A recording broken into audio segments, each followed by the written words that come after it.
exciting times.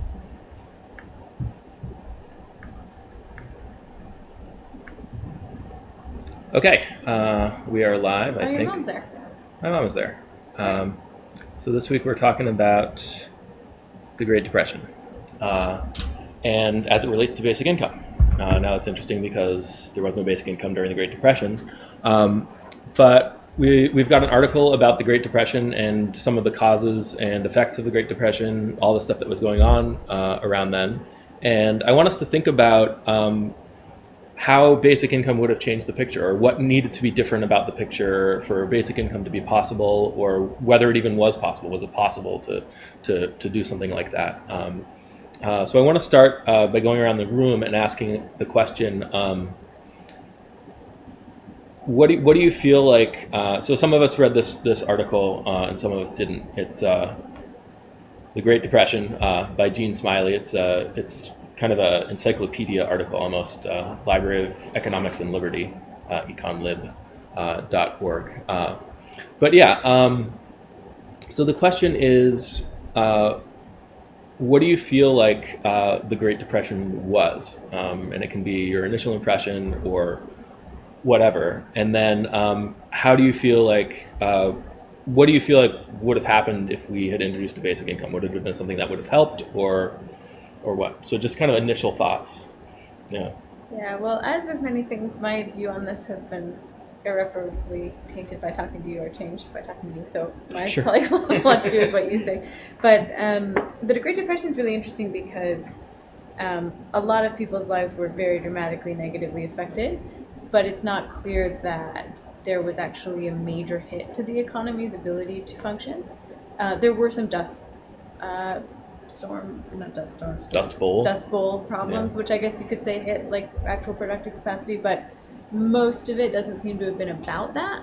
And so I think it can have this kind of mysterious quality to people of like somehow the financial sector went awry, or the story you often are told is like somehow like the stock prices got like higher than they should have and they crashed down or something like that.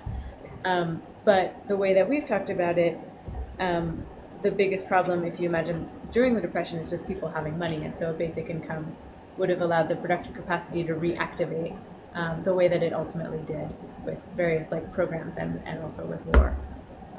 So that's sort of how I see it, I guess. Okay. Nick.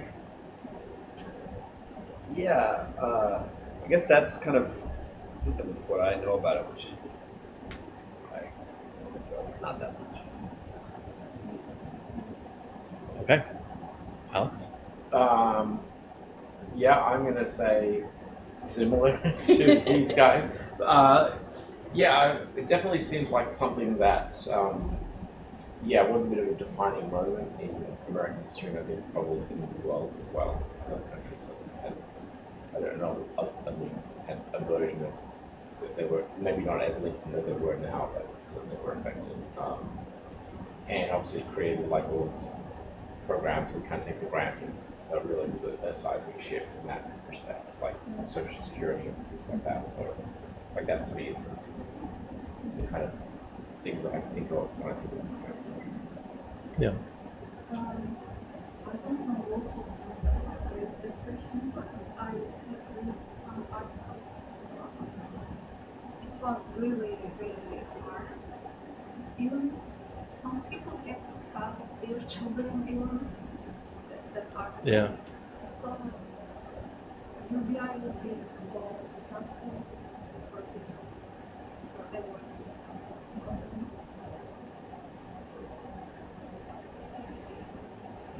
And I think probably, to me, the biggest sort of fascination around the Great Depression is this argument that kind of never died between the Keynesians and the sort of Hayek, Chicago economists about whether or not World War II was a positive impact in the economy following the Depression and sort of how we got out of it.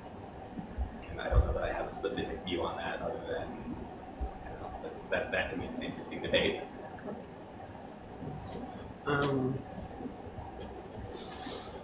Well,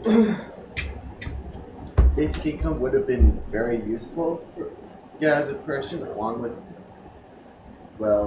not limiting the productive capacity of the economy, because they kept like we're going to plow under all this cotton and kill all these pigs, so to increase costs of the prices of things. When you could have, well, decreased the prices of things and increase the amount of money people had to spend, and that would have, like your charts that you had, I think it was last week, about how you could have more, if people have more money, you can increase the economic things. If the economy is producing too much stuff and people have money, then they can buy it. Mhm. Basically, yeah. Then it's not too much anymore. It's not too much anymore. Exactly. Your Yeah. mom is asking you to repeat something. She's saying it's kind of hard to hear everybody going around. Hard to hear. I think the air vent is causing some noise today. Yeah, I mean, what did people say so far? I think the main thing that Bethany said was that we didn't fundamentally lose productive capacity in the 1930s. So it's interesting, like physically we had the resources to have a prosperous economy, but everything fell apart anyway. So that's kind of an interesting puzzle. And Jared was talking about World War II and the debate among economists about whether World War II was really what got us out of the Depression or what caused us to get out of there. And Richard was talking about destroying of crops and livestock as a way to boost prices during the Great Depression, and how that was maybe a little bit inefficient in terms of what was good for people. And Steve. Well, I always thought that the Depression was caused by easy credit and the Roaring '20s and Great Gatsby and all of that. Yeah. And I guess this was true, but this can be normally corrected for. I didn't know anything about why everybody in the world trying to stick to the gold standard tied their hands so that they couldn't do some pretty obvious things to ease the economy. Yeah, I think all of those are really great points. I think especially to Richard's point, if we're so focused on a particular indicator in the economy, like prices, oh no, prices are falling, we need to get prices up. If we do whatever we can to get prices up, then maybe we lose sight of the ultimate goal, which is to make sure that people aren't poor and they have access to stuff. So if you're destroying crops and killing livestock, that's less stuff for people to have access to. So that's very much a backwards way, and it comes from kind of focusing on the prices and trying to get the prices normal rather than focusing on kind of the economy. And you want people to be able to benefit from what the economy is capable of producing. So I think that's huge. And I like what Bethany was saying about we had all these factories, we had all this labor available and all these other resources available to our economy, and that didn't magically change in 1929. Like maybe there was easy credit, but the easy credit was allowing something real to happen. People, not everyone was prospering in the 1920s, but a lot of us were, and the general prosperity level of the country was higher in the 1920s than it was during the Great Depression. So maybe the easy credit is a mistake, but it doesn't change the fact that there's real production happening and real benefit that people are getting out of the economy, and that's physically possible. And then it became, even though it was still physically possible, it wasn't happening anymore in the 1930s. So I think there's a lot of debates about what caused the Great Depression. I think the Keynesians would say that or what would they say? They would say that there was a drop in consumer spending, and then the drop in consumer spending led to businesses not having as much profit and having to lay people off, and then lower employment, which further drove down consumer spending. And then the remedy that they would argue for is, well, the government needs to spend more and maybe tax less in order to stimulate consumer spending, depending on how they're spending the money into the economy, it'll stimulate consumer spending or create jobs and get the economy going again. So that's kind of the Keynesian view. And then there's the monetarist view, which is the idea that it was caused by bad monetary policy. So I think they would argue that when the Great Depression was happening, or when it was starting, the kind of response to that would be expansionary monetary policy that makes credit even easier. That's kind of what the monetarists would say, because they would say that like eventually you had these banks collapsing, and then money was basically being destroyed. So kind of similar to the Keynesians in the sense that there's less spending in the economy, but they're not blaming it starting with consumers being less confident. They're blaming it starting it with maybe the Fed is being too tight with their monetary policy, and then it's causing the banking system to run into trouble, and now there's just not enough money in the economy, and that's why there's not enough spending, and then it kind of falls apart from there. And then the Austrians like Hayek and those guys probably focus more on what Steve was talking about, which is the easy credit that was building up in the 1920s, and they say, well, that was a mistake, and it formed a bubble, and the bubble was inevitably going to collapse, and then by the time that bubble burst, the best thing you can do is just let all these businesses that are maybe failed businesses that are being kept alive by easy credit, let them die, and let all the kind of malinvestments clear out of the economy and kind of start over again. So I think there's, I agree with kind of all of these points, and I think it makes sense that when consumers spend less, that slows down the economy. It makes sense that when the Fed is too tight, that slows down the economy. It makes sense that credit bubbles are volatile and they collapse, and that's a bad thing. But it also I always come back to, you had the capacity, the real productive capacity in the 1920s to sustain a certain level of prosperity, so it had to physically have been possible. So that's one thing I would question. I'm certainly not an expert on the agrarian economics of the world at the time. Sure. But I know there was an actual drought here in America during the Depression, as well as in Russia and in China and in parts of Western Europe at the time. I would assume that had some impact if you have the same commodity being produced less around the globe, right? So it does have an impact, but if you also take into account the fact that prices were dropping, it means that even if the amount being produced was less, the amount of the people wanting the number of people who wanted to buy it was decreasing even more, or able to buy it was decreasing even more. Like the fact that crops were going unsold, that being destroyed to prop up, or being destroyed to prop up the prices, that suggests that it's suggests that the economy was behaving inefficiently, right? But that doesn't mean it wasn't caused by a real thing. It could still be caused by a drought. Yeah, I think the initial effects of the Great Depression started before those droughts started. I think the droughts were more like early 1930s and not late 1920s. Is that right? Fair, yeah. Yeah. It depends which country you're talking about. Yeah. Richard? I think that if you suddenly stop tending the land, that it would,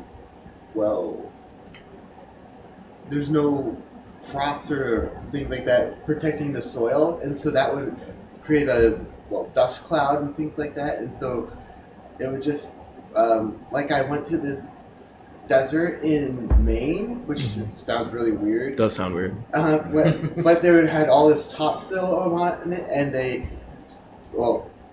tilled it too much, and they had all this sand underneath, and so eventually the sand started to destroy more and more of the soil, and so it kept going on and on and on. Got feedback loop. Yes. So you're saying it was overutilization of the land that may have caused it? Okay. And then not tending the land. Not maintaining it, so it let the... I saw the Mankind documentary that Sultan recommended, and they didn't have... They just had this, regular corn, and they didn't have hybrid corn, and the hybrid corn would have held back the droughts and things like that, because they would have been able to survive, and people wouldn't have had to move to California, even though there was nothing for them in California. So, And there's also, around the same time, nitrogen fertilizer was being introduced. So are you suggesting that maybe during the 1920s the land was overutilized, and then when the Depression hit, people started not being able to profit on the crops, and they let the land kind of sit, and then that's what caused the Dust Bowl? Mm-hmm. That's really interesting, kind of a That's what anthropogenic Mankind, explanation. that's what Mankind documentaries sort of said, but they didn't actually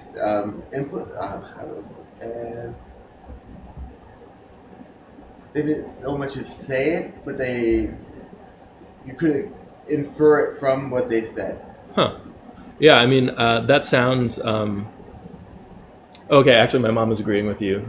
She watched the Ken Burns documentary on the Dust Bowl, overutilization and then not tending. Yeah. And she's also asking, why was there a drop in consumer spending? So that's a good question.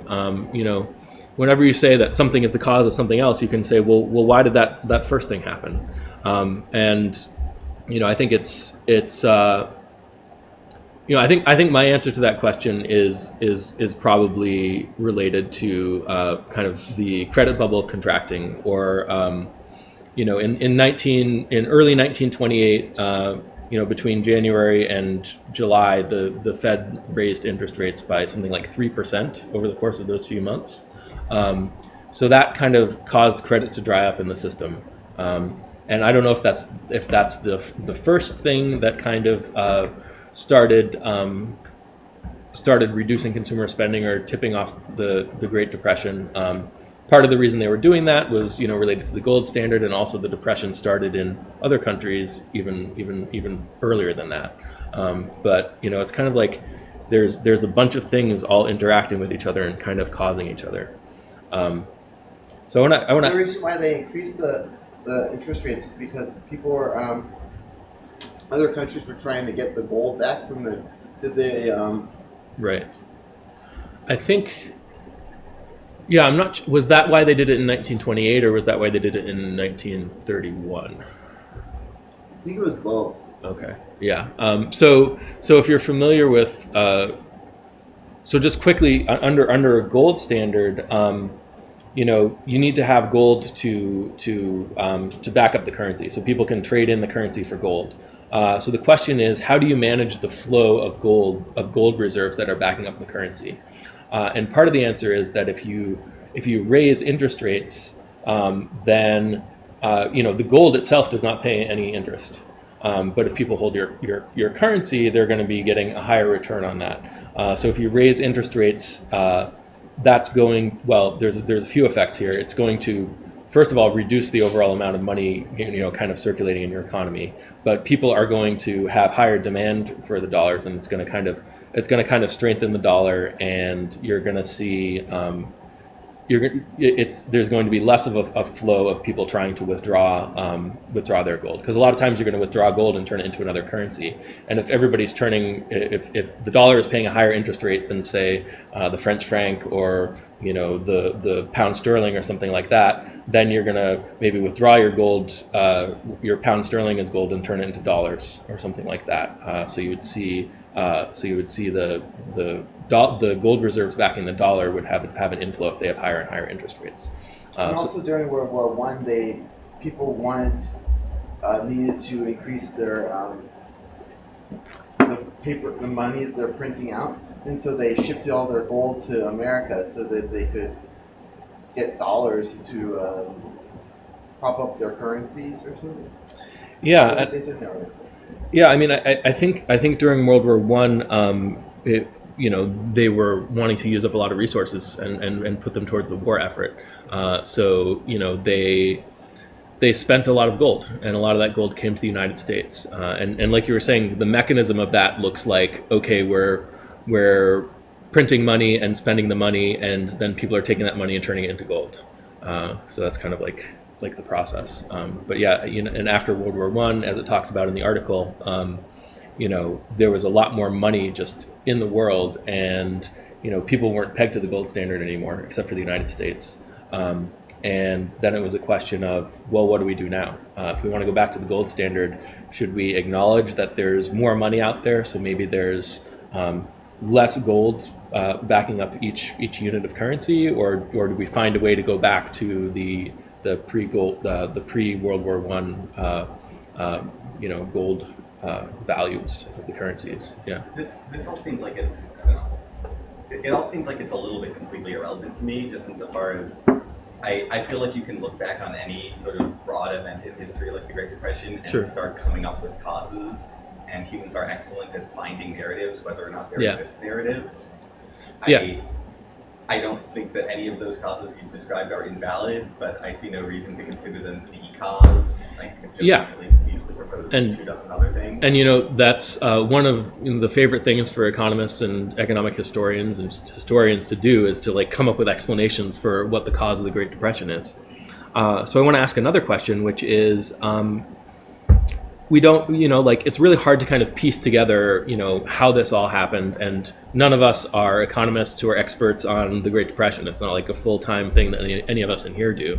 But we do think about basic income a lot. So, if the problem is that prices are going down and people aren't spending enough money to activate, what we already know the economy is capable of producing, then does it matter what the cause is if you know that giving people money can? Well, I think Yeah. a few of these differences matter. Yeah. So like the degree to which it had to do with like overuse of the land and then the land being not as productive anymore, or like some of these other concerns with drought would Yeah. suggest that like those are kind of different causes where basic income doesn't necessarily solve the fact that you literally can't produce as much food. But the fact that you're burning crops and killing animals to prop Right. up the price, I mean, a basic income clearly addresses that in a very different way. Like people could actually buy that food, which they really needed at that time. Right. And so in that sense, I think the cause matters. Like it matters if it's one of those two categories. Like, at least in my mind, is it like basically various financial things went awry, but the actual productive capacity was the same or better, or was it like hits to the productive capacity? The former is more addressable than the latter with basic income, I think. Yeah, I mean, to the extent that you had these droughts, those were hits to the productive capacity. But I think, more than that, it's the other thing, that we had excess capacity that was suddenly not being active. Yeah. So, to the extent that maybe there's a little bit less productive capacity, maybe the amount of basic income your economy can sustain is a little bit lower. But they couldn't, if you're on a gold standard, you can't just issue money and hand it to people, right? If you're trying to keep the dollar pegged to gold. So in order to have even implemented a basic income, you would have had to have said, okay, we are no longer, tying the value of the dollar to the value of gold, because the value of the dollar really needs to correspond to the value of consumer goods, the prices of consumer goods. You absolutely could have a gold standard in basic income. You wouldn't be able to print new money to fulfill your basic income, but you could tax it. You could take it from somewhere. Yeah, I mean, if you're thinking about, if you just want, some amount of basic income, you could do that. But if you want the level of basic income that would, fully activate the full productive capacity of the economy, I'm not sure that you can get consumer spending to where it needs to be through taxation. And there's a problem with taxation where it changes the incentives of businesses as well. So if you're taxing businesses, that might actually reduce the productive capacity of the economy, which will also reduce the level of basic income you can afford. So it's not.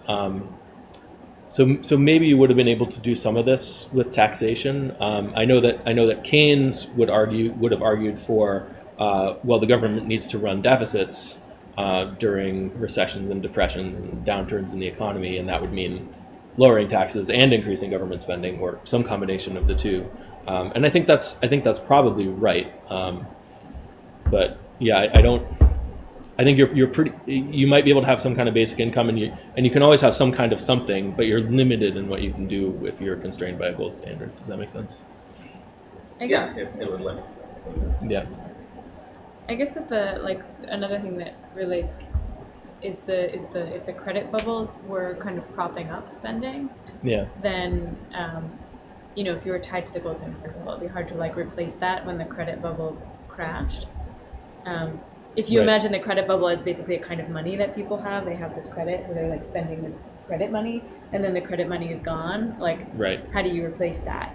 Right. Is a challenge. And there's no promise to back the credit money by gold, right? Right. So you can create as much of it as you want, but the problem is it's really, really volatile. Yeah. Exactly. So it'd be nice if you could do the same thing, except have it be actual liabilities of the government. So it's not this volatile thing that is going to collapse at some point. So I think that's right. My mom brought up the people stuffing money in their mattresses aspect of it, and this is something that economist Irving Fisher talked a lot about, which was like a debt deflation spiral, where you had this vicious circle where people were spending less and they were potentially worried about losing their jobs, but they also saw that the longer they waited to spend, the more their dollars were worth. So then they'd hold on to their dollars, and then that caused there to be even less spending in the economy, which caused prices to come down even further. Businesses would lower their prices, and it would cause even more people to lose their jobs. It would cause asset prices to come down and all of that stuff, and it would just kind of be a vicious cycle. So that's kind of like a deflationary spiral, which is certainly something that happened. It's kind of this self-reinforcing thing. If you don't have... And also the runs on the bank cause there to be less lending in the economy and things. Less lending and less money, right? Because if you have money as deposits in a bank and then the bank fails, money's gone, right?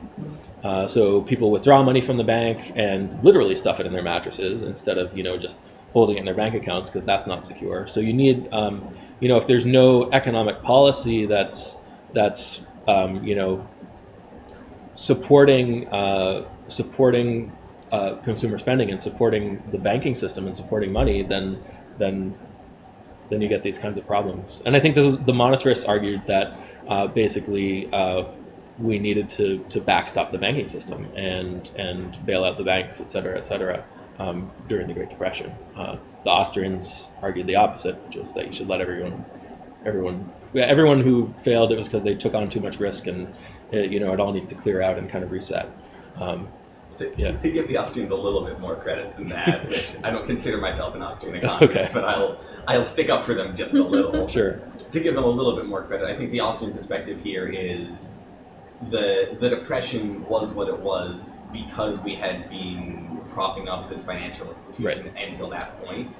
Right. And the larger you build that dam, the bigger the flood when it bursts. Right. So they would claim the Depression was inevitable, but had you not been propping up the bank until then, it would have been just another little bump in the business cycle. Nobody would care about it. Right. And if you propped up the banks even longer, then the Depression would have been even worse and that kind of thing. How much, in terms of if you look at the 2008 GFC and the Great Depression, how much of the does anyone know that it was just even though the dynamics and the mechanics led up to it, how much of it was similar in the sense that had it gone on longer, or had the bank, the government not stepped in when they did, would it have followed the same? Does anyone kind of predictions about what would have happened? I was wondering. I mean, I think a lot of people say that it was very likely to have gotten a lot worse if the government hadn't bailed out the banking system. Yeah. But were the kind of the dynamics of that system I learned in my history course in high school that people kept borrowing against their stocks, and they leveraged their stocks against, and I have $10 and I'll get $100 for my $10 worth of stock. And so they kept doing that over and over again until they weren't able to pay back the amount. And that was true in both the Depression and the global financial crisis. Yeah, I mean, the mechanics, the mortgage-backed securities and stuff, things that kind of led up to it. But I'm thinking in terms of you go to plot the main indicators and kind of look at them. Could you almost overlay them and say, oh yeah, if this had happened, I think there are people who do that and do make that argument. One of the interesting things to look at, you talk about the Great Depression a lot. The Great Depression isn't even in the top 5 recessions in the American economy. It's one of the longest, but it's not one of the deepest. In terms of the difference. So the 2008 depression was a much larger depression, both in terms of the actual amount of money and in terms of percent of GDP that was sure about that? Look it up. Yeah, But I think what people are really it lasted a thinking- lot less time, so it's Yeah. not. But I think considered some of as- the things people are thinking about are like the unemployment rate, the like endemic effects to the society, which Right. are not the same, right? Well, I So, think the argument is that comes from having a recession spread out over that time, though. like the length of it, you mean? The duration? Yeah, I think you're more likely to lose your job during a long recession Yeah, than a yeah, deep yeah, recession, right. which is kind of why we see that during the Great Depression. It certainly was probably a bigger deal to the country than the housing crisis was, but like strictly in terms of econometrics, Are you talking the housing about like crisis stock was a- prices? You're talking about falling and specifically stuff like GDP, that? right? Stock price collapse as a percentage of GDP, or even like mean income falling as a percentage of GDP. What about the fall in GDP itself, the percentage fall in GDP? That was higher in 2008. I don't remember what that looks like. I'm pretty sure it was higher in the Depression, in the Great Depression. Possibly. So, Yeah. so 2008 was more like a sharp earthquake, and then people got a chance to recover. But like the Great Depression was more like a kind of like continuous, like low. Yeah, and Is that part a of good it, you know, analogy? like if you read the article, part of it was that, you know, the way we responded to the Great Depression was by doing a lot of things we did were the opposite of the things you would want to do to kind of get things back on track. So it kind of prolonged it.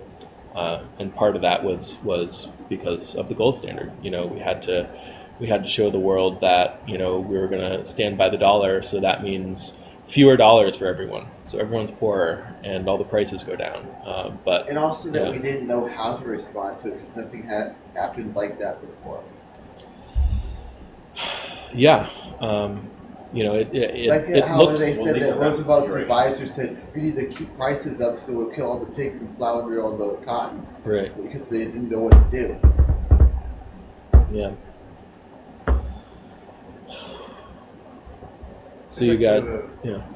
Bring up a topic that we have trouble with today is I think during the Depression, Hoover tried to balance the national budget, and then even Roosevelt in '36, when he thought things were healthy again, tried to balance the national budget. And I understand that this was a bad idea in both cases. Now, even today, when people talk about basic income, they say, "Oh, but the national debt would go up so much." But I don't understand. Well, I don't know. Do national debts matter at all? Yeah, I mean, that's a great question. We've actually talked about that before. I would say when we're talking about the national debt, we're usually talking kind of like what I talked about last week. We're kind of talking about two different things. So one is just kind of all the deficits added up over the course of history, how much money the government has spent into the economy in excess of taxation. So that's kind of like the headline number that people quote when they're talking about the national debt. And then the other one is how much of this government debt is out there on the open market. So the first one I call budget debt, and the second one I call market debt. And that second one, like we talked about last week, is controlled by the Fed. So they just determine how much of this stuff should be out there based on what's necessary for a monetary policy. So I would say that the debt as a number in itself is completely meaningless. You would kind of expect it to go up over the course of history as the government spends more money into the economy. You generally, you know, when the economy is working normally, you would expect government spending to exceed the amount of taxation. And it's not like it doesn't matter how much your debt Yeah. is. It matters what you spend it on. If you spend it all on tax breaks for the wealthy, and they're not going to spend it back into the economy, then it's not a good thing. But if you spend it on roads and things like that, it's going to improve your economy over time. Well, yeah, I don't know if that's exactly right. I mean, so the most completely useless way to spend money would be for the government to spend money and just toss it down a hole, so it doesn't actually get into the economy, and that increases the national debt, but it doesn't change anything about the economy, so that it's not like problematic or anything like that. Now, you know, you could, if you give money to rich people who aren't really going to spend it into the economy, that's kind of toward the end of the spectrum of throwing money down a hole. And all that means is that you still haven't spent money in the right way, in a way that's going to, you know, support the economy. So there's room for more spending. There's still room for getting money into the hands of consumers. So, you know, you give Bill Gates a lot of money, it's as if you did nothing from the perspective of the outside economy. So it's not that I wouldn't say it's not the debt that matters. It's how you spend it. I would say that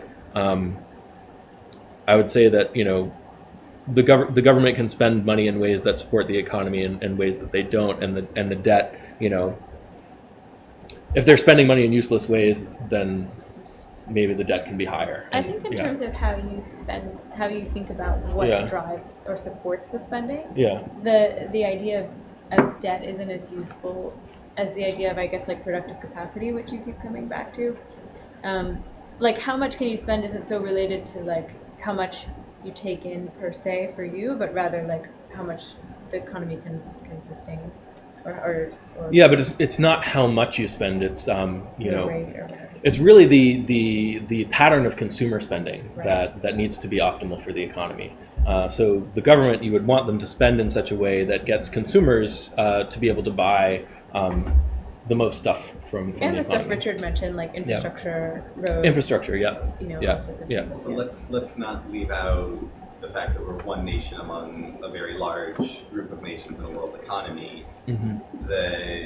The national debt, I don't think, is something that you need to be concerned about in terms of domestic debt. Foreign debt can be a little bit trickier. Like, just historically, people have gone to war over foreign debt. Yeah. I mean, I think that's right. In the United States, we all of our debt is denominated in dollars because we have the world's reserve currency, and everybody wants to buy debt that's denominated in dollars. But when a smaller country borrows, sometimes their debt is denominated in dollars too, and they can't just arbitrarily pay it off by issuing money the way we can. Now, I would say that ultimately the constraints on government spending are very similar. It doesn't look similar because it looks like these other countries can default on their debt and we can't. But really, yeah.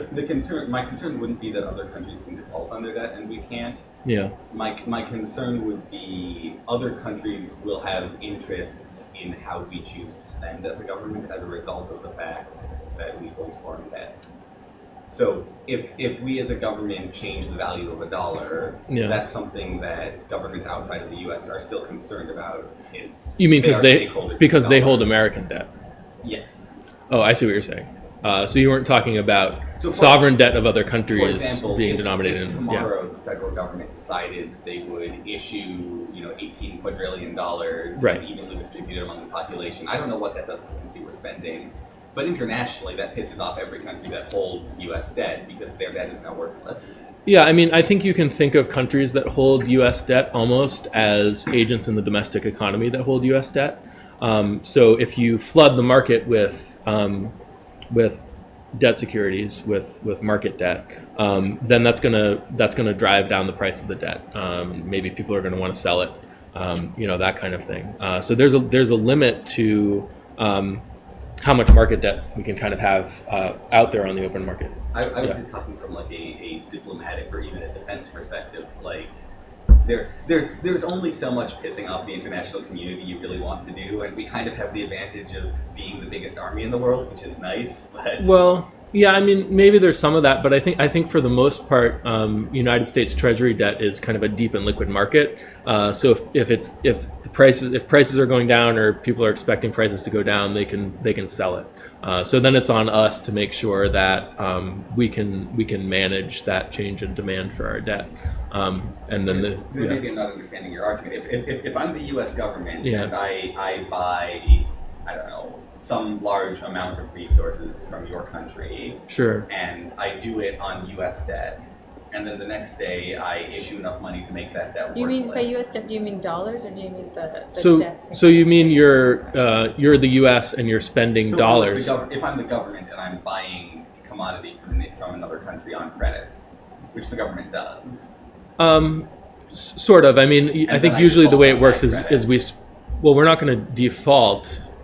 Well, like then I inflate my currency to the right. point The way that the United States, how you would default. defaults. The way that the United States government defaults is through inflation, right? It's not like you're going to fail to make a payment nominally in your currency. It's that the U.S. dollar is going to become less valuable. Which is effectively defaulting, but it's defaulting in a scenario where nobody can really come after you for anything short of. Yeah, it's effectively defaulting in kind of this distributed way. Now, we care about maintaining domestic purchasing power for our consumers. If China doesn't value the dollar very much anymore, that's going to increase the price of products we import from China. But it's not, like as long as we keep our average consumer prices in the economy stable, like that's what matters to us.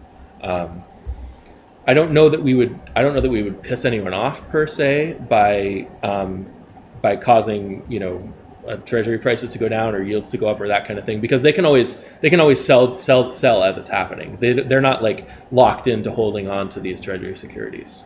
Like these are things they can trade if they want to. To an extent, I mean, somebody has to be holding that buck at the end of the day, right? Like somebody. Well, right. I mean, and it might not be the country that started off. It's probably going to be the Fed, right? If there's too much debt, U.S. debt floating around in the markets for what they want interest rates to be and that kind of thing, the Fed buys it, and they just hold it on their balance sheet. Buys it with what? With dollars. But They the issue dollar dollars. value is the whole point here is that I'm rendering the dollar value a fraction of what it was originally.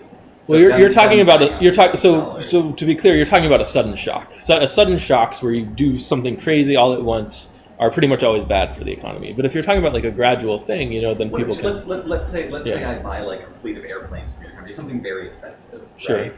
And I do this on U.S. credit, and then immediately after that, I decide, okay, I'm just going to flood the market with dollars to the point where your credit is now meaningless. You can sell it, but if you sell it to me, I don't care because I'll just print enough dollars that I don't care how much you sold it. Right, you're talking, but to be clear, you're talking about like a sudden extreme shock.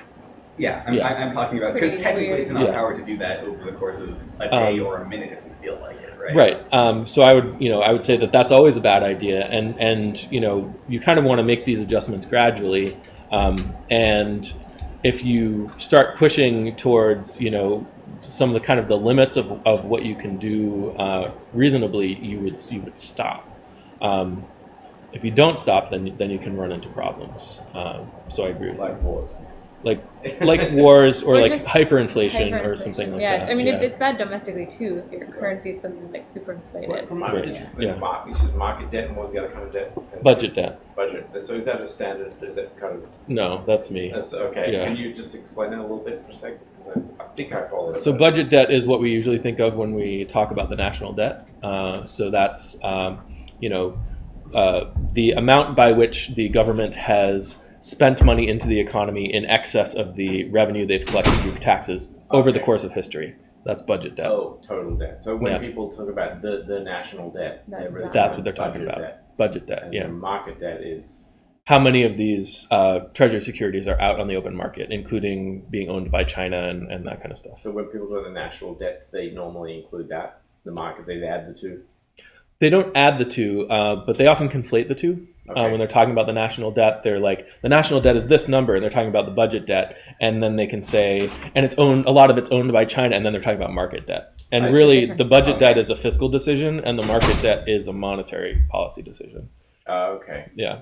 Okay, that's interesting. Yeah, like last week, what I was writing on the board was kind of like a hypothetical description of an idealized Fed and Treasury, where instead of the Fed buying and selling Treasury securities, they were issuing like Fed bills and Fed bonds. So it was directly they were creating and destroying these things just for the purpose of providing an asset that people could buy, so they could manage interest rates in financial So I markets. should probably go back and watch that YouTube.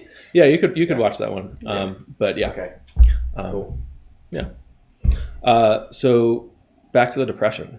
Does anyone have anything they want to say before I start getting into the article? Nice depression. I guess just your mom's Yeah. point about the mattresses Yeah. relates again to what you were saying about throwing money down a hole, which Mm-hmm. is to say, like, basically people were just taking money out of the economy, which Right. again, it would have been nice to replace, but it was difficult on the gold standard and so on to replace Right. it. If they're stuffing literal gold in their mattresses, Right. then you can't just print gold. But if they're stuffing dollars in their mattresses, then you can say, okay, that money's not really in the economy anymore. We can replace it with new money. You don't have the freedom to do that to the extent you might want to if you're constrained by a gold standard. Can you say like bills, numbering 00 to something are now along the valid? But then people would be so mad because they're saving the money for a reason. Yeah, I mean, you're Right. so you're making if you're writing it off. Couldn't you is there a legal way to kind of basically say that money doesn't exist? I mean, what they ended up doing in 1933, when Roosevelt first got into office, was they suspended the gold standard. So that's essentially saying your dollars are still dollars, but you can't turn them into gold anymore, and they made it illegal to own gold except in jewelry and stuff So it like kind of that. had a similar effect to zeroing that law. Like it did make them valueless, but they didn't. They didn't take away from the ability to print other money, I guess. Right. Right. Because ultimately, the purchasing power of the dollar has to do with how much consumer spending there is relative to how many goods it's purchasing. Right. So it's not. So the fact that it's anchored to gold is a constraint on how much of that money can be flowing, and some people would argue, and some people did argue back then, that this constraint was really important to have discipline in the system and that kind of thing. But ultimately, what's determining prices is not that it's backed by gold; it's how much of it there is that's flowing relative to the stuff that's being produced. Yeah. So then you take away that constraint, and it allows you to more closely match the value of your currency to the value of consumer goods, which is what people care about the most. It's not like you're going out in the world and buying gold all the time, so the price of gold needs to stay stable. It's that the price of bread and other things, things people think about every day, like need to kind of be consistent. Right. So if people take half the money out of the economy and put it in their mattress, that's going to cause deflation, even though you haven't changed the gold to dollar ratio technically, right? But Right. It's like Right, not exactly. spending it anymore. So Yeah. In this context, it means people put the money on the mattress. yeah, literally, I guess, because they didn't trust the banks, because the banks weren't insured the way they are now. So they just failed. And Did if they- your money was in there, you were screwed. They put it in the mattresses? Under. Or Under? Just under your mattress. Yeah. Just so Yeah. somebody doesn't break into your house and find it. So, yeah. Right. It- I was thinking maybe I maybe read somewhere that they were just kind of holes in the mattress And, stuffing it in. I think some of them probably were. Yeah. Yeah, you never I don't know. know. Hiding it in the walls Yeah. too. Yeah. I don't Yeah. know that it was always a mattress, but it's become like an expression. Yeah. That means they basically took it out of the banks and just saved it in cash. And they Yeah. put it as a cash. not Yes, gold or cash. something. Exactly. Yeah. as Or cash. gold. Cash or gold, yeah. Yeah. I'd be interested to see what it would look like if, instead of leaving the gold standard, if we just decided, okay, from now on, every bill we print is valid for 3 years after printing, because they have a date on them. Right. I mean, that would just kind of like what I was thinking. Yeah. That was Actually, good. in the so that would just create a system where you'd have to every so often just replace your bill with a new bill. Right. You'd have to replace it at somebody who had the original printed bill. So Well, you'd have to go to the bank and get it replaced. Right. You'd have to go to the bank, but also the Fed, the press can control where they want that money to start. So you could make it goods, right? Like instead of giving that money to banks, I could give it to a distributor of some sort and say, okay, when a customer buys something, you can give them change in new dollars. It would be a way Right. to force spending of sort. Yeah, not really, because if it's a promise for gold, still you can just turn it into gold and then use the gold to buy a new bill. It's not really. Fair, It although at least it just- kind of curtails the Fed promise. Not really, I guess. Yeah. actually, Richard. before in France, before the king started its own coinage, the peasantry sold their grain to a granary, and then they had these sticks, and they matched up they broke the stick in half, and then they could match it up, and then the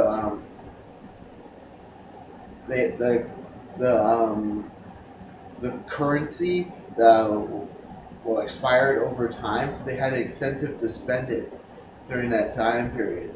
Just like the grain would rot or be consumed or whatever. Right. Yeah, there are interesting mechanisms like this. There was an experiment in Austria in the 1930s, in Wurgel, I think it was the 1930s, where they had they just didn't have enough money circulating in their town. So what they did was they got a bunch of gold and created this. They printed out this script currency, and they said, there's a certain amount of gold in our bank, in our city bank, that's backing the script. And then every month, in order to be able to spend this currency, you need to put a new stamp on it, saying that it's valid for that month, almost like registering your license plate or something like that. So that was encouragement for people not to just hold on to money, so that they would buy real assets and buy actual stuff and that kind of thing. These kinds of things are really tricky to do if you're in a global economy, or if you're in if you have access to another currency that doesn't have this weird gimmicky thing on it, you're going to use the currency that's simpler and more intuitive. It also just seems like an easy problem to solve from a certain perspective, because it's okay, people, unless you're really out of paper on which to print the money, people are just taking money and putting it down holes. Right. Then just making more of it. In their case, they had a limited amount of gold. Right. Yeah, so it comes back to the gold again. But I understand that. But in the abstract, to think of all these sort of funny solutions seems inelegant compared to just replacing the money that's right. In a modern economy, if there's not enough money, or if people aren't spending enough, you can get them to spend more by just giving them more money. And if they're still not spending enough, you can give them even more money. And that has the advantage also of letting people do what feels comfortable to them in terms of saving and things like this without it really bothering. And the currency is a lot more intuitive. Yeah. Yeah. So let's get to the article. Oh yeah. So some of these quotes are not in order, because there were some I liked that I moved closer to. In order of preference. Rough order of preference. Yeah.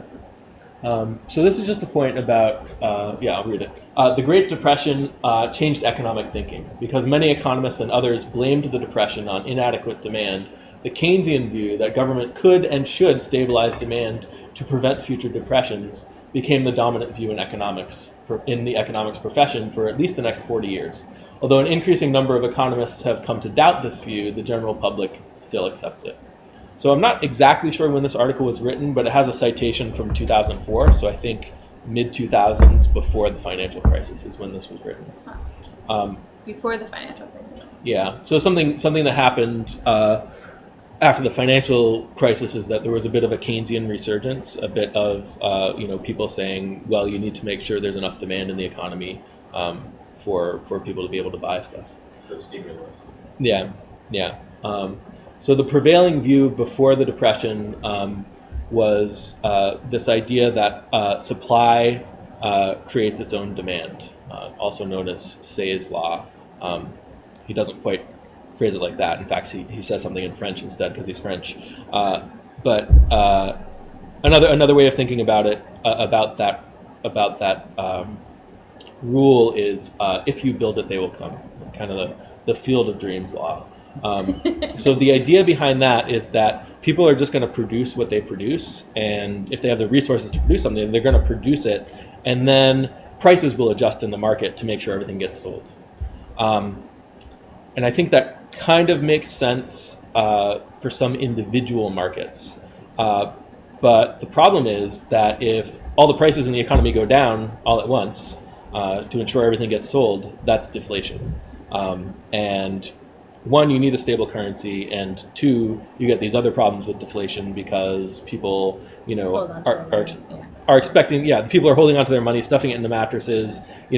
Currency normally is the thing you spend. It's supposed to be the thing you spend, not the thing you save. If you want to save, you invest in some other kind of asset, maybe a real asset that's supposed to get more valuable over time, or some kind of financial asset that you want to beat inflation, or that kind of thing. But currency is supposed to be the thing you spend, not the thing you save. But if currency keeps going up in value over time, then people start saving it, and it stops functioning properly as a currency. So partly because of this, Say's law doesn't work. We try to keep the currency stable. The Say's law consequence in the case of Keynesian view, or is it? It's like a Say's separate law was view, around yeah. before the Keynesian Oh, view. okay. So, Yeah. all right. This is kind of like pre-Keynesian. Yeah, Say's law is what's usually associated with supply side economics. Right. Like it's the supply determines the demand, and then the Keynesian view is more kind of demand side, where the economy is only going to produce what people have the money to buy, so you need to make sure there's enough demand to buy all this stuff. Wasn't yeah. supply side the center of the 80s again? Like Yep. under Reagan. Reagan, Margaret Thatcher. Thatcher, Yep. So that's why this here says for at least the next 40 years, because when that 40 years was up, then you had Reagan and Thatcher. That's when that started happening. But if you're burning yeah. crops, something's gone wrong with supply side.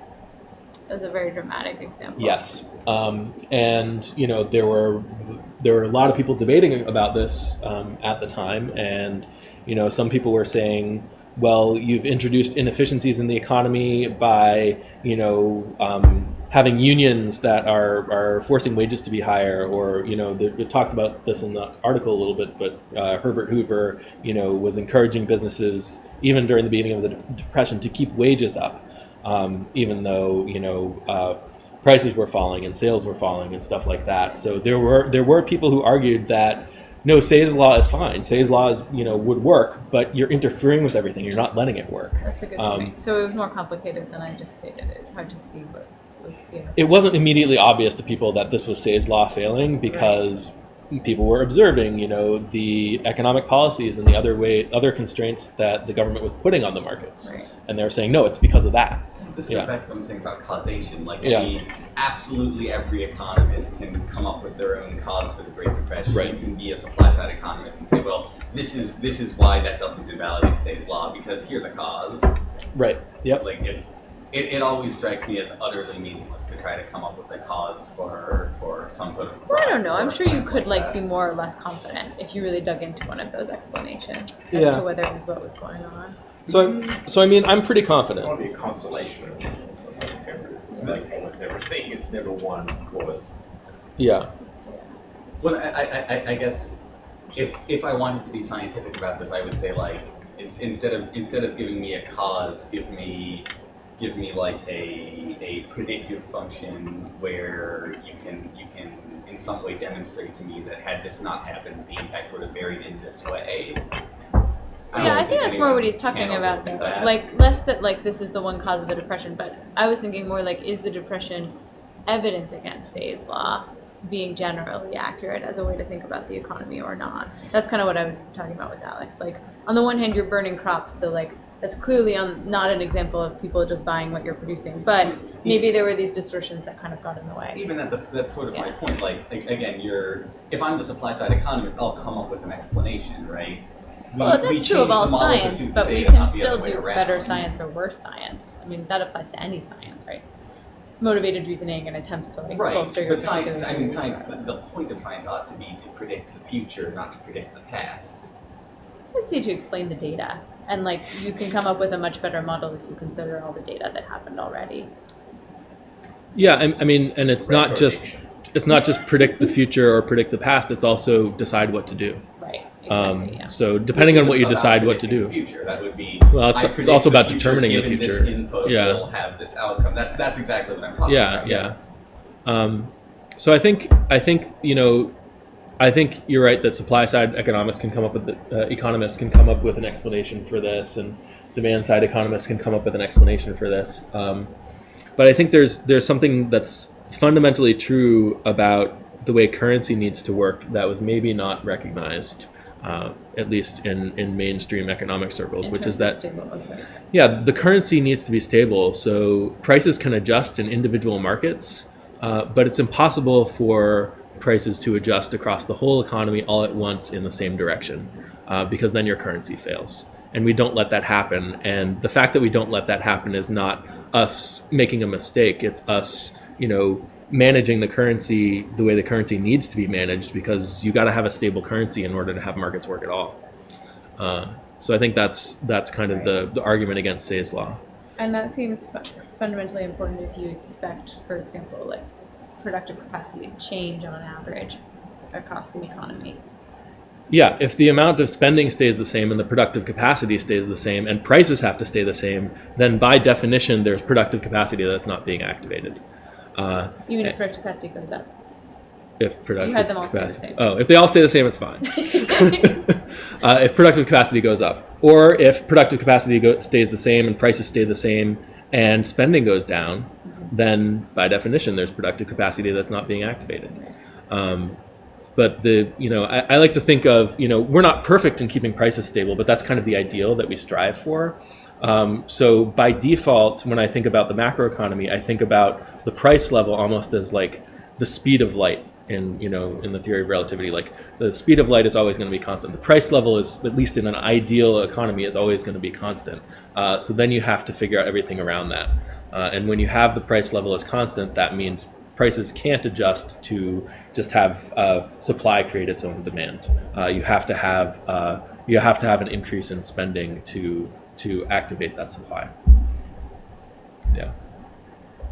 Just as a little bit of a slight segue to a side topic, but wasn't it also that time that Keynes kind of started predicting that, within 30 or 40 years that we would be down to like a 15-hour work week? It was 2030. He was in our grandchildren or something like that. Yeah, it would be like, because the economy would continue to become more productive, and that actually kind of that actually worked until the 1970s. Right, and then the wages went flat, and that's also where we had like the supply side. Yeah, I would say Keynes made this prediction, but also some of his theories and his influence on the field of economics are part of what caused it not to be true, not to come true anyway. Because he's, at the same time he's predicting that we won't need as much work, he's also advocating for policies that get us to full employment and create jobs and that kind of thing. So we kind of followed this Keynesian framework of creating jobs to ensure there was enough consumer demand.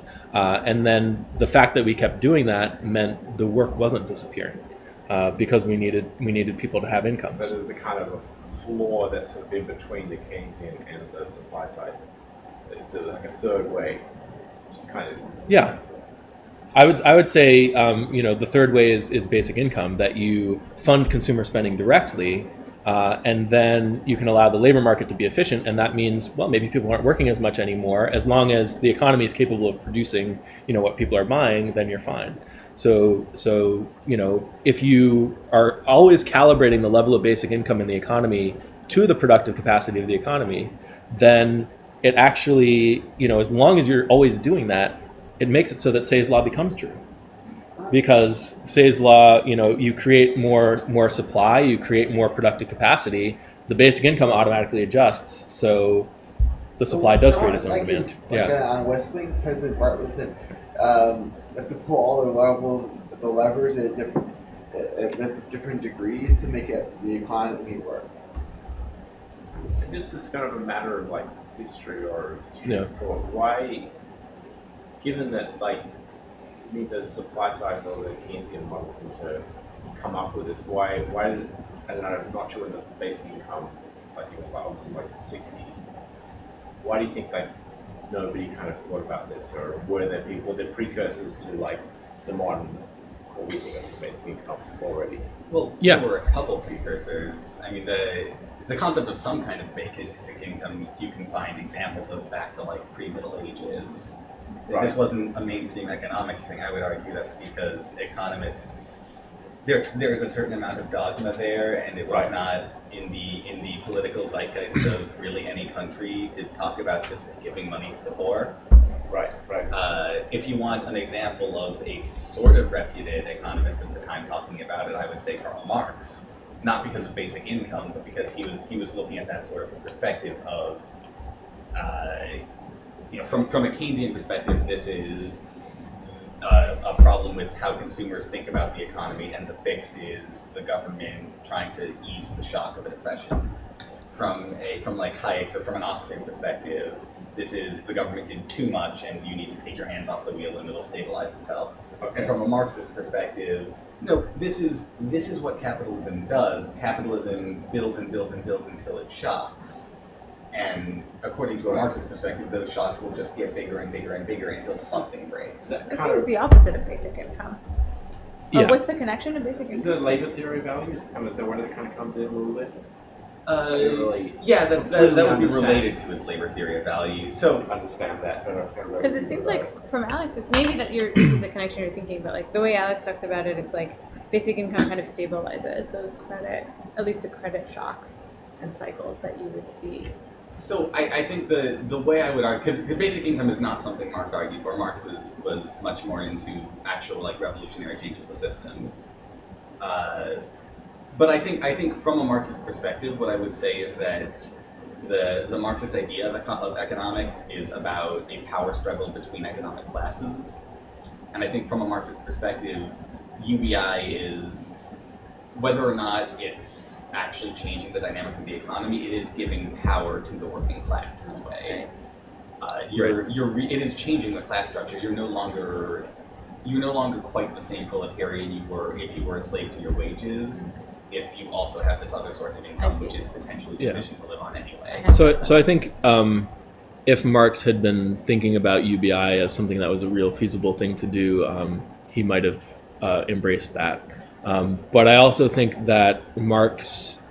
he still would have wanted revolutionary change in I'm capitalism. I'm pretty confident about I guess my original question was sort of in the context of, kind of the more mainstream sort of, I guess, capitalist, economists who work in a more capitalist tradition. Why it didn't come up within that framework? Yeah, so, and I would say that is actually largely Adam Smith and Karl Marx are to blame for that. So Adam Smith opens Wealth of Nations by saying that, everything in the economy is produced by the labor of the people. And then, we had that was right at the beginning of the Industrial Revolution. We had the Industrial Revolution happen, and, clearly people were not being paid enough through wages to maximally benefit from what the economy was physically capable of providing for them. And Marx saw this, and he said, he could have come in and said, oh, wait, Adam Smith was wrong. It's not actually that labor is providing the value in society. It's that, all these different resources are going into this grand economic machine, and we want people to be able to access the output of that machine. He didn't say that. He said, oh, no, people aren't getting paid enough, therefore it's injustice, therefore we need a revolution. Hold on. This is a gross oversimplification. Okay. First of all, Marx, I won't say he didn't care about the workers' wages, but the wages are not part of his thesis. The fact that he's calling them workers, right? He's not talking about people, he's talking about workers. So I think Alex's common thread here is like the emphasis on labor itself. Right. The emphasis on the people as workers as opposed to the people as consumers, which is kind of, or just citizens or whatever. This is a common thread that is in all of our economic theory, all of our macroeconomic models. Assume that labor is the most important resource, that the labor market is the means by which consumers get their incomes. So there's really no room in the traditional economic models, including the Marxist thought about the economy that has consumer incomes coming from anywhere else. There's always this dichotomy of every agent in the economy is both a producer and a consumer. It goes back to the Industrial Revolution, really, right? Yeah. Well, so I'll agree with you part ways. Yeah. I think Marx describes the economy as consisting, a capitalist economy, as consisting primarily of two classes: the bourgeoisie, the owners of the means of production, and the proletariat, the workers. Right. I think UBI is if the UBI is sufficient, UBI would be a way of introducing a third social class and changing the relationship between the proletarians and that third class. It would be, because the class relationship between somebody who's on UBI and not working, and either the ownership class or the workers is not the same as the relationship between the workers and the owners. Yeah. I mean, so you're introducing a new class to Marxism. You're not invalidating Marx. You're just introducing a thing that wasn't there when he was around. Yeah, I mean, I would say that Marx was primarily concerned with fair distribution of the means of production. He was concerned with power over the economy. I think the ideal for Marx and for the socialists of his day was they wanted to do for economics what democracy did for politics. Sure. Yeah. So I mean, I don't think Marx was thinking as much about how do you provide people access to the means of consumption, except as kind of a secondary thing to how do you fairly distribute the means of production. And I think what matters for the economy, what makes the economy important is what people can get out of it, not what they can put into it. And what people put into the economy is only ever going to that's only important to the extent that it serves what people can get out of the economy. So basic income is ensuring that people have access to the means of consumption, i.e. money, whereas socialism is more concerned with who owns the means of production. This isn't really an answer to your question, but like a common thread here too is this idea that people have to have some justification for benefiting from the economy in a certain way. And like, I don't know if this is where Marx is coming from with using workers as a reason to sort of be able to own or benefit from the economy, but in general there's like this really strong assumption, right, that like you have to actually like put something in or like do something or like somehow justify in some way that you should be able to benefit. And it's not really an answer, because why didn't we challenge that is still a valid question, but it seems like that's also a big part of like thinking across these different situations. I don't think that's why Marx is I don't know him what he proposes. specifically. I would say from Marx's perspective, a lot of economists are concerned about distribution of resources. Marx is concerned about distribution of power. Right. It's not. He doesn't think you're oppressed as a worker because you're not making enough money, although he would argue that you aren't making enough money. Right. But he says you're oppressed as a worker because the facts of your life are being dictated by somebody above you that's not like an elected representative or anything, right? If you are a worker in my factory and you depend on your factory job to make a living, maybe you can find another factory job, maybe not, but you're depending on me or somebody else I know, then I have a very probably unfair amount of power over your life, and that was his issue. And it's tangentially related to economics. Mark Marx would call himself a political economist. So he cared about the relationship between between economics and politics, between money and power. Right. That makes sense. But he also believed that the owners of the factory were, and this is probably just true to some extent in his time, that the owners of the factory were benefiting from having that labor available to them, from being able to control that labor. Like it was kind of like an exploitative relationship where the owners of the capital, the owners of the factory were getting benefits at the expense of the workers. Now that's only true in an economy where labor is inherently valuable.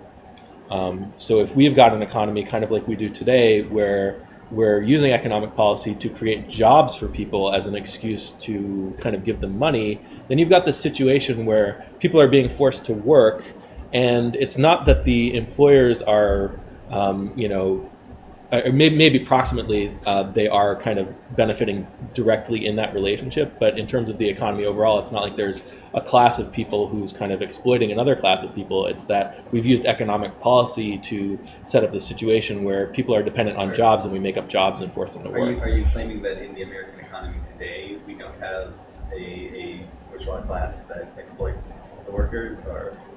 I mean, you can frame it that way, but I don't think that's a useful way to frame it. Well, I think the Marxist analysis of our current economy would say something along the lines of there exists employers who still have an undue amount of control over their workers' lives and an undue amount of influence over government. It's Marxism is not necessarily about who's making money; it's about who has power. So and you assume the two are correlated, which they generally are. But. Right. So there's a question I like to ask when you look at people working at Walmart, and their life, maybe they have a terrible life and they hate their job, et cetera, et cetera, et cetera. But then the question is, what's the problem with our society where working at Walmart is still better than the alternative of not working at Walmart? And is it Walmart's fault that this is happening, or is it the fault of the government for not providing people a basic income? The term exploitation in Marxism doesn't necessarily imply fault or blame, although a lot of people would apply that. Yeah. But it's not strictly like the concept of exploitation in Marxism is I have power over you that I shouldn't have. That's what exploitation in Marxism is. Okay. So if you're working at my Walmart and you need to have that job to not starve. Maybe I'm a really nice boss. Maybe I do pay you fairly. I still have power over your life that I really shouldn't have. So then the question, if you're defining exploitation that way, then the question is, how do you address the exploitation?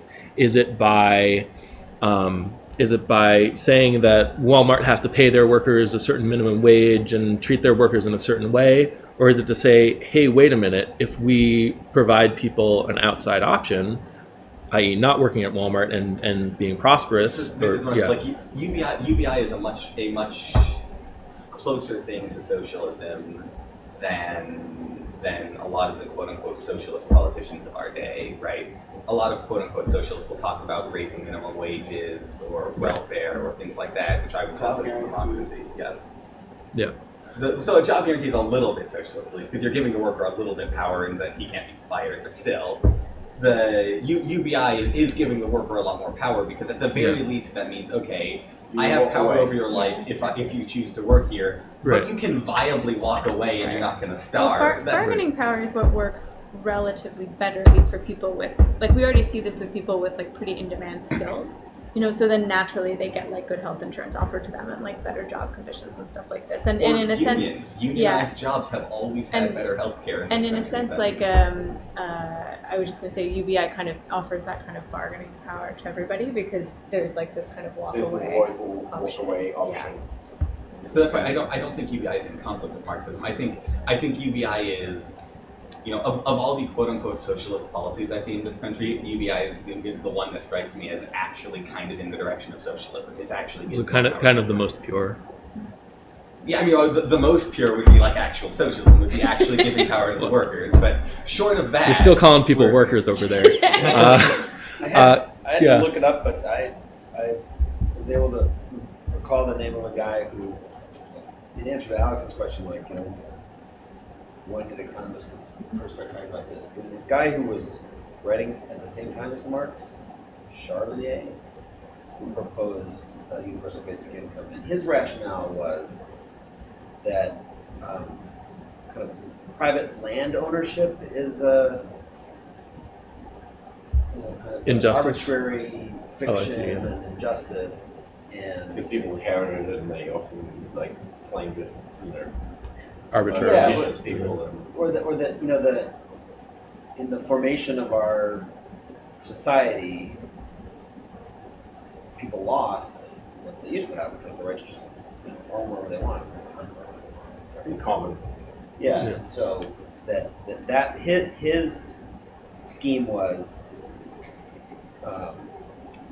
pay everyone a basic income as compensation for losing their freedom to roam the landscape. This is kind of like as another side note, and we should get back to this, but like this is also a funny example of what I was talking about, though. Like some justification needs to be there in a way to like give people money so they can benefit.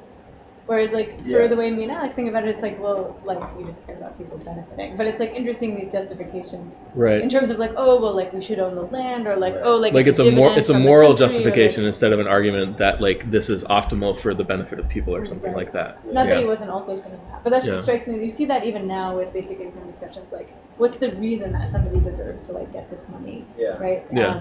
Is always like part of the conversation. That speaks to like almost utilitarian versus deontological ethics, like deontology, which is sadly probably the more commonly accepted ethical view in the world, would hold that, okay, stealing is wrong, you're taking somebody's property, you have to have a reason for it, and so he's coming up with a reason. Yeah, like if you think of basic income as taking, just say, okay, I want to. But basic income is necessarily taking anybody's property. In his example, it would be there were already landowners. You're trying to get something from the landowners, so you're taking something from them. So you're justifying taking something from them. Right. Yeah. I think that's a good distinction to draw. Do you want to go to these? I know you've got a lot of tabs there. Baby. We got a lot of tabs. We're not going to get through all these tabs. Here's the next one. Yes. Yeah, there's so many tabs they just blur together. So this is talking about Roosevelt's response, FDR's response to the Great Depression, or when he first got elected. It was in the middle of the Great Depression. Richard was talking about. So this is what Richard was talking about: the Agricultural Adjustment Act, the AAA. So here's the quote: Wow. The AAA immediately set out to slaughter 6 million baby pigs and reduce breeding sows to reduce pork production and raise prices. Since cotton plantings were thought to be excessive, cotton farmers were paid to plow under 1/4 of the 40 million acres of cotton to reduce marketed production to boost prices. Most of the payments went to the landowners, not the tenants, making conditions desperate for tenant farmers. Though landowners were supposed to share the payments with their tenant farmers, they were not legally obligated to do so, and most did not. As a result, tenant farmers, especially black tenants, who were more easily discriminated against, received none of the payments and less or no income from cotton production after large portions of the crop were plowed under. Where persuasion was ineffective in inducing the many independent farmers to reduce production, the federal government intended to mandate production cutbacks and purchase the product to take it off the market and raise prices. So this is like you're getting stuck on what's in front of you, which is that prices are dropping, and you're so focused on that you don't realize the ultimate problem is people don't have enough stuff. They're not able to access the stuff. So the answer isn't to destroy the stuff. Wouldn't it have been more? Obviously, it wasn't. But like, you might have thought that even if a basic income or something wasn't coming to mind, like they could just kind of take the extra ones and give them out to people or something instead of actually like killing it or plowing it under. This is outrageous. Like, isn't that crazy? Yeah. So sad. I know, right? Yeah. Yeah. Well, I mean, they were Yeah, going but to die actually- anyway. They were being bred to be butchered. Yes, but still. But it's so It's a wasteful. waste. It's like, Actually, It's my really great wasteful. grandfather, my great grandmother, she received like dried milk and like government cheese. And my great grandfather, he didn't want that because, well, they were Native American and they didn't want to appear savages or dependent like the people on reservations, and so he told her to give it back, and so because he didn't want to rely on handouts, right. and so they even had that. There's prejudice against people like that even back then. That's really interesting. So, speaking of prejudice, one of the things I picked out of here is talking about shocks affecting black tenants more than white tenants, Yeah. presumably. Yeah. Which is definitely a thing, and that's something you can observe in a lot of economic circumstances. It also flies completely in the face of every economist ever, because basically all economics is based on this idea of people as more or less rational actors. If there's a price at which I'm willing to sell to a tenant, I've never heard of an economist who has like a model for having a different price for a black or a white tenant or anything else. Like that behavior kind of flies in the face of the way economists normally talk about the economy. Yeah, I mean, economists do they do have simplified models. Everything they talk about is a simplification, and that's always going to be true, right? You can't have a perfect description of how the world works. So the question is, what factors do they actually look at, and what details do they look at? I think it's a little bit of a harsh judgment to say that there aren't economists who look at these things. I think different economists use different simplifications to show different things about the economy, and some of them are maybe more successful than others in capturing what's important, even capturing what's important to them. My point was more just that, like, as we discuss like Keynesian economics, Austrian economics, even Marxist theory, maybe a little bit more than those others because he's more talking about the political side of things. But most economists, that is outside of the domain of discourse of their model entirely, which isn't a critique of their models. It's just like it's certainly the kind of thing you would get from a just a kind of very high level economics 101 kind of view of the world, Right. Which is like, oh yeah, everyone's a rational actor and utilitarian kind of thing. So it's sort of like it's a first approximation. it's just a really interesting case where that it's doesn't an bear extreme out. case. Yeah. Absolutely. I think it's people. The black tenants were like illiterate and they couldn't act in their own interest because we're going to sell it to the granary or whatever, and Right. can't read the scale and I can't read the sale agreement and things like that, so I don't sell it as much as I could, so I'm worse off. And Yeah, so I mean that makes sense, but then you would ask the question: if you can get away with the black tenants being so much cheaper and you don't have to give the money or anything like that, why are there white tenants? Well, hold on, but I think this was like Yeah. a very specific circumstance where like basically they weren't mandated to pay anybody. And the way I was reading this is like maybe I was assuming maybe there's more like social pressure to pay some of the white tenants, but like basically they don't Right. have a legal or financial incentive to pay anyone. And so then you're just falling into like these more social incentives Right. and that, like they don't have a social incentive to pay the black tenants because probably their friends and neighbors don't think that they're mean for not paying them, and like they're Right. not like socially connected to them at all. So I'm guessing based on the So circumstances. yeah, so I mean, if an economist were looking at this effect and trying to understand this effect, they would be asking, well, what are the incentives that are causing, the white owners to behave in this racist way? Like a simple economic model would just say they'd pay no one. And then if an economic's taking, because they didn't have to pay anyone. And then like Right. if they're taking social incentives into account, they'd start to understand why Right. this would happen. Right, that's right.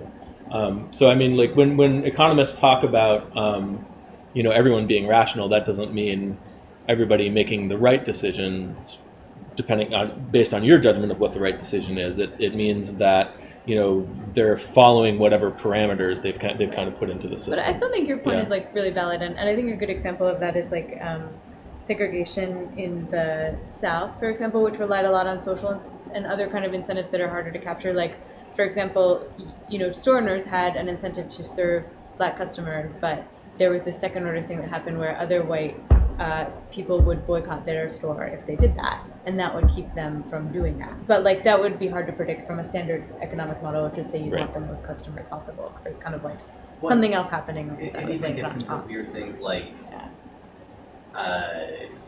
from a purely economic perspective, you could almost model like it as a separate supply and demand.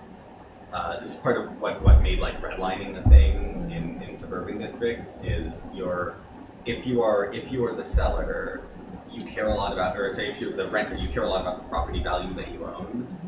So if you rent to an African American at the time, whether or not you personally were racist, that lowers your property value because people didn't want to live near them. Yeah, exactly, right. Yeah. So, Which means you have a financial incentive to act racist. yeah, definitely, right. Which I would even argue, like from a sociological perspective, if you have a financial incentive to act that way, maybe you start to think that way more anyway. Yeah, definitely. Yep.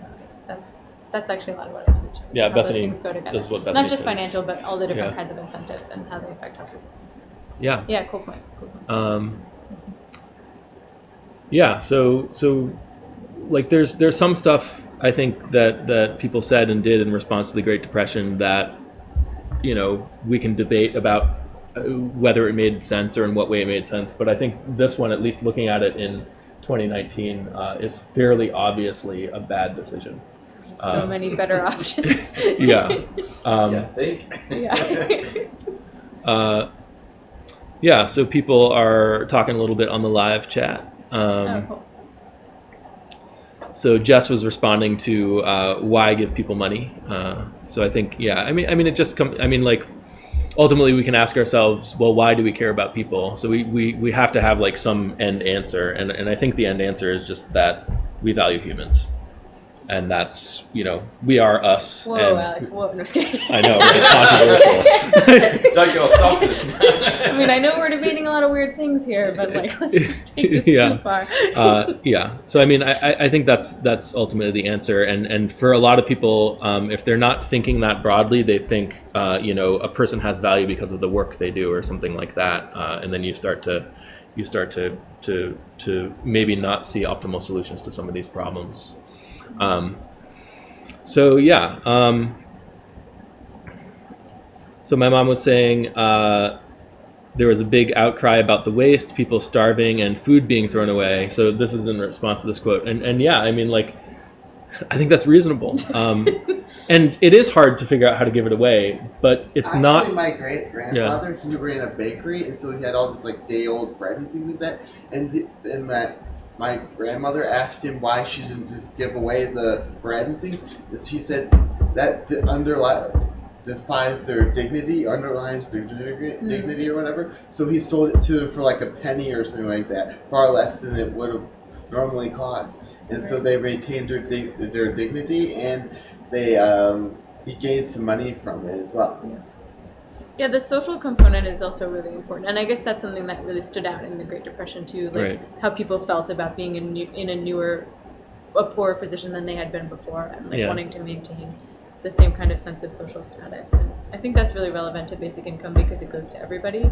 Yeah. So it doesn't have like a social stigma attached to it. Like only if you are poor do you get it or something like that, and then people might even turn it down sometimes. Yeah, and also related to basic income is that it might be really hard and inefficient to try to figure out how to distribute, individual crops and food and products and stuff like that are going unsold. But you know what? It's not hard to distribute money, and then people can use the money to buy the stuff, and that's the way the market's supposed to work. So, obviously with the gold standard and just the way we were managing the economy and thinking about the economy back then, it was not feasible to have a basic income. But if we had snapped our fingers and changed our mind about how to manage spending in the economy, this would have worked. We could have given people money so they could have bought the stuff.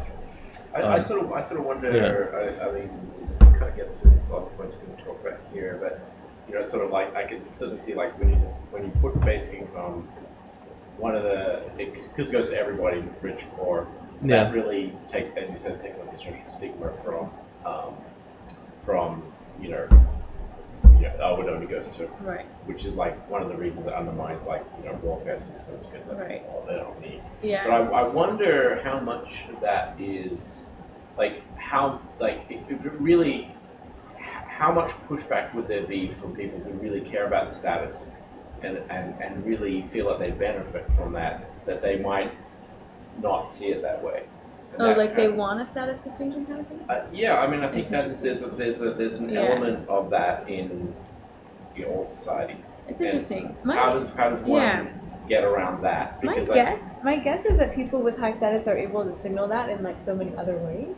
So often I find that like wealthier people are against welfare programs rather than in favor of them as like a way to signal their own not getting of the welfare kind of thing. Because you can always buy like luxury goods and do all these other things. I mean, it's a good question. I'm just empirically observing that like I don't actually seem to see that effect where people like that distinction. But maybe I'm not looking close enough to the welfare, like to the people that are just above it kind of thing. It's almost just as much cultural as anything else. Yeah. Good question. Was that answering your question, Alex? Was I speaking to it? Yeah. I mean, I think it's. I mean, I think that people can probably express status in different ways other than making money, but there'll probably always be some, pushback from people who, frankly enjoy the feeling of being superior. I see. Sorry, and I cut you off too. And I'm not saying that maybe changing society enough such that, that might change like a lot of like thinking in a country or in the world towards like a society that thinks less like that in general, which would be a really good thing. I mean, I think people are gonna tend to want to distinguish themselves in these ways and show off their superiority or whatever. But I don't know that that necessarily requires people being poor. It just requires having a way of differentiating yourself from other people. It doesn't mean that those other people have to be starving or something like that. So no, I'm not saying that. I'm not saying that it would. I'm just sort of speculating like any sort of like political factors that might might undermine support for something like basic income, even if like most people. I mean, also financial incentives, like. Like if they're getting taxed to pay for it or something. Right. If they're getting taxed to pay for it, or also I mean, this goes back to Marxism. Like if you are in power right now, you don't want the government giving away money that's going to alleviate your power, right? But it's complicated.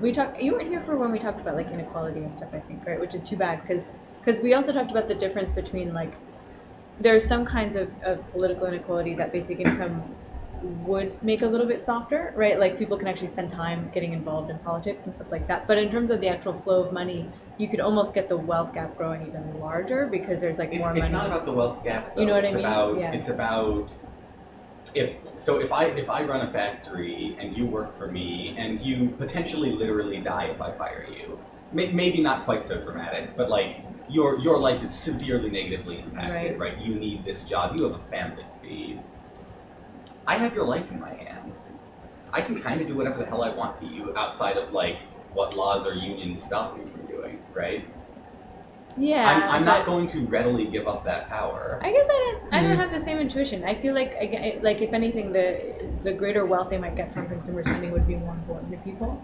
Maybe that's. I mean, I guess maybe it's just my guess about what people. I mean, I think power is important, but I also think everybody wants to live in a better world, a more prosperous society. So, if you are rich, would you rather be rich in a society where everybody around you is doing fine and there's less crime and less disease and less hunger and that kind of stuff? I think the rich would be happier in a world with UBI, Yeah. but I don't think the rich think that.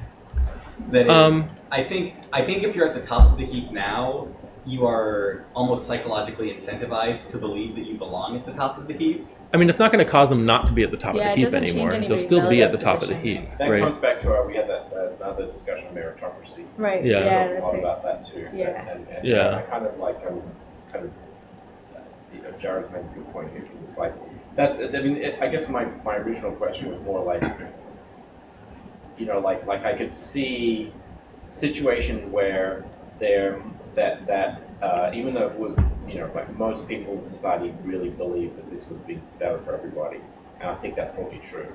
But there's always going to be a fraction that do not like that loss of power, and I think that UBI could transform society such that the fraction of those people in society would go down over the long run, but in the short term, When those That's gonna people be the are going to problem. be the ones that have the most power right now, right? That's- Like yeah, the exactly. people with the strongest incentive to not lose power will be the people people who in have the the most power power. right now. That's kind of like, and so I'm not saying this is not an argument against it existing. It's more just it's kind of more like the mechanics of how it would. It's a tactical question of how. So you I think- do that. Yeah, exactly. I think there's also a distinction to be made between power in terms of power to live your life the way you want and kind of get everything you want, and then power over people. Right. I agree. Yeah. So it's not clear to me how strong the effect is of people just wanting power over other people.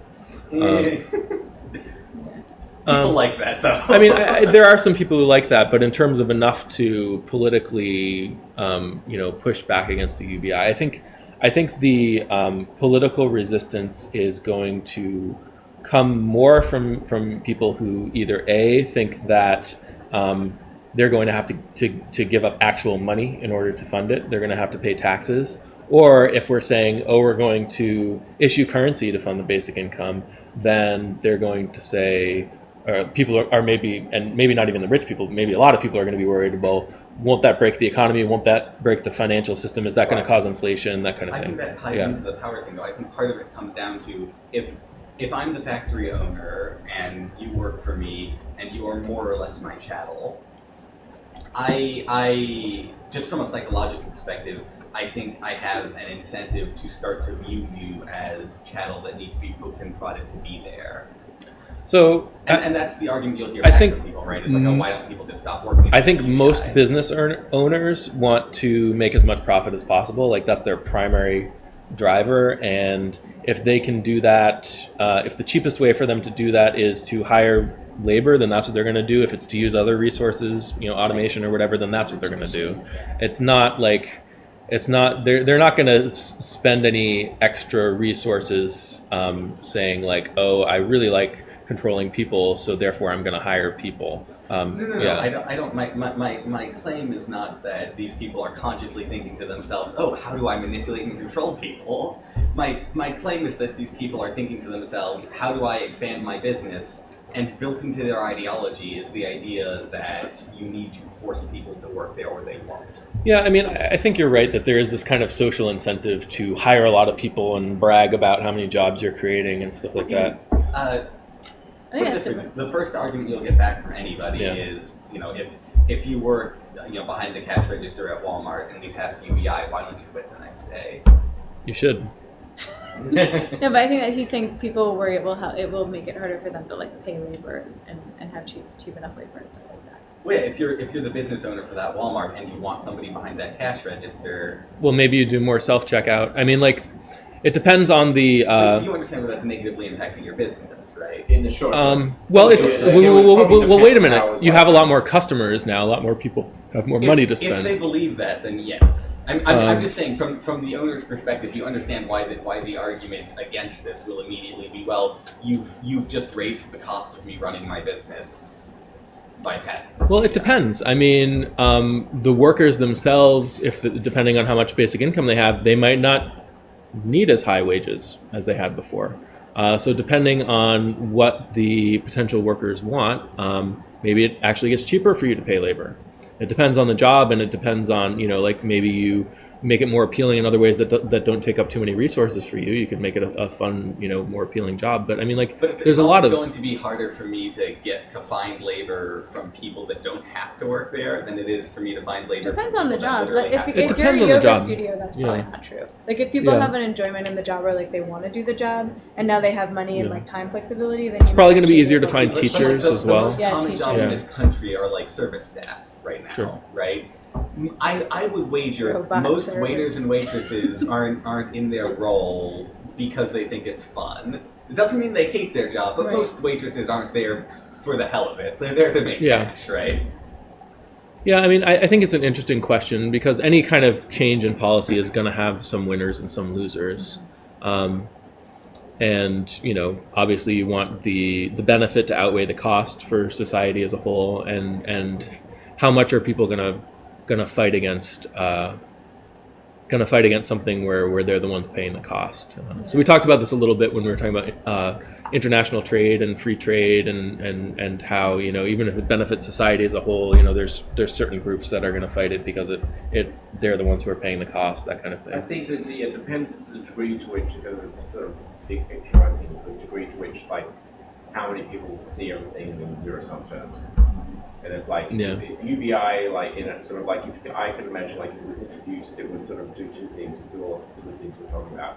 It would also, like, create the space for, like, people to think about how to change politics, which would probably indirectly make people think more about things in the non-zero-sum terms. So over time, we'd do it, but yeah, if you were to do it, like, tomorrow, everyone has, like, $50,000 a year, like, that would be a major change, and, Right. and people would have to have time to adjust to it, and you'd have all this kind of, so making Yeah. changes gradually can often be. Yeah, and announcing them ahead of time, right? Like if you have a basic income coming to you starting in a year, then you'll gradually change your spending behavior as that time approaches and that kind of I thing. guess that, Yeah. the kind of the right, maybe this is all strategic and tactical, not really about sort of but like if you make the time scale of the introduction kind of match with the time scale of the sort of like social adjustment, thing, Yeah. like those two things can be calibrated in such a way, then you have like the minimum amount of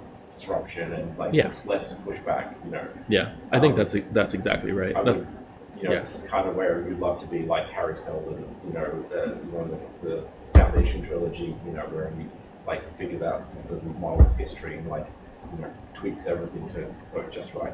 But, okay, I'll have to check that out. Yeah. Harry Seldon. Harry Seldon's a character in the Isaac Asimov's Foundation. It's Okay. It's Oh, a- all it's right. a Science classic fiction sci-fi. from like the 50s, and he Yeah. imagines this future world where he has this branch of called psychohistory.